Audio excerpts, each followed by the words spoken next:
Perkenalkan, nama saya Niputu Saraswati dari SDN 1 Cakranegara. Saya akan menceritakan kisah Raden Ajeng Kartini. Perjalanan Kartini dalam memperjuangkan hak perempuan sangat berat dan berliku. Pada masa itu, perempuan dianggap tidak layak untuk bersekolah.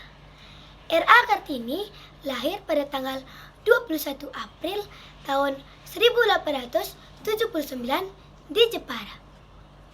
Kartini anak kelima dari 11 bersaudara. Ayah Kartini bernama Raden Mas Adipati Aryo Srosroningrat dan ibunya M.A. Ngasirah. Pada tahun 1881, ayah Kartini diangkat sebagai bupati di Jepara. Tanda-tanda perjuangan emansipasi yang dilakukan Kartini sudah nampak sejak ia baru berumur 6,5 tahun.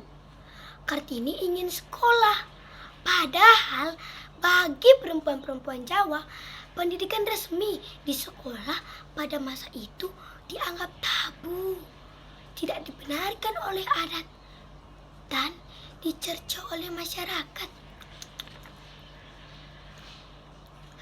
Namun, Kartini kecil memberontak tradisi itu. Dan usahanya tidak sia-sia. Akhirnya, ia mendapatkan izin ayahnya untuk bersekolah. Di sekolah, ia bergaul dengan anak-anak keturunan Indo-Belanda. Anak Jawa hampir tidak ada. Karena hanya anak bupati atau bangsawan saja yang diizinkan sekolah di sekolah Belanda. Tahun terakhir sekolah, Kartini lulus sebagai murid dengan prestasi terbaik. Tetapi ketika usianya 12 tahun, Kartini harus diam di rumah karena harus dipingit, sehingga ia tidak bisa melanjutkan sekolah. Tetapi Kartini tidak menyerah begitu saja. Di pingitan itu, ia belajar sendiri tanpa guru loh. Kartini gemar dalam membaca buku, menulis. Bahkan cita-citanya adalah menjadi guru. Karena Kartini bisa bahasa Belanda, di rumah ia belajar sendiri dan menulis surat kepada teman-teman korespondensinya yang berasal dari Belanda. Salah satunya adalah Rosa Abendanon yang banyak mendukungnya.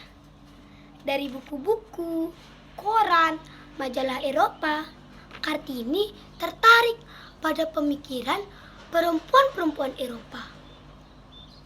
Muncullah keinginan Kartini untuk memajukan perempuan-perempuan pribumi.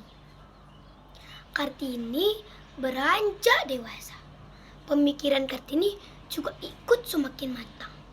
Salah satu gagasannya adalah mendirikan sekolah bagi perempuan-perempuan pribumi. Bahkan ayahnya setuju Kartini melanjutkan pendidikan guru.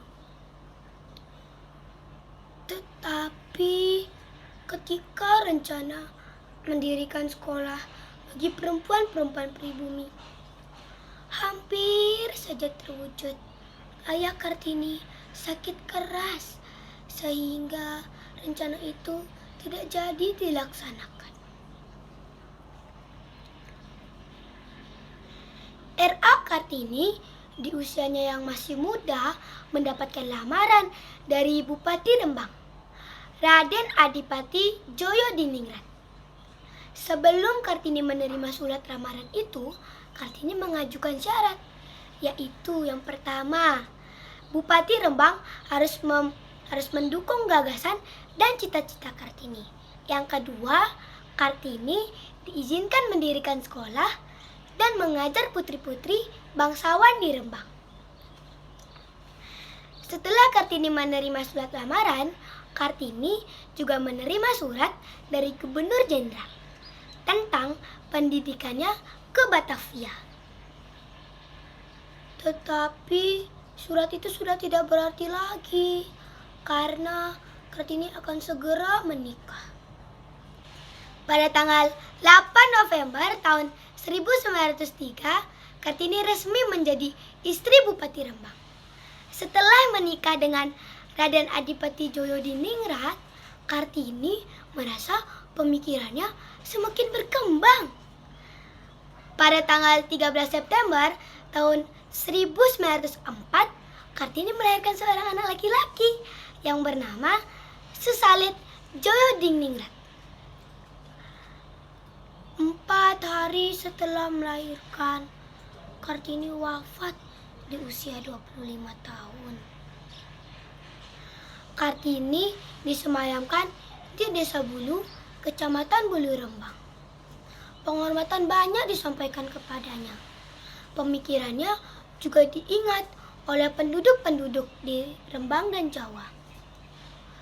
Sepeninggalan Kartini, J.H. Abendanon yang merupakan Menteri Kebudayaan, Agama, dan Kerajinan Hindia Belanda mengumpulkan seluruh surat Kartini.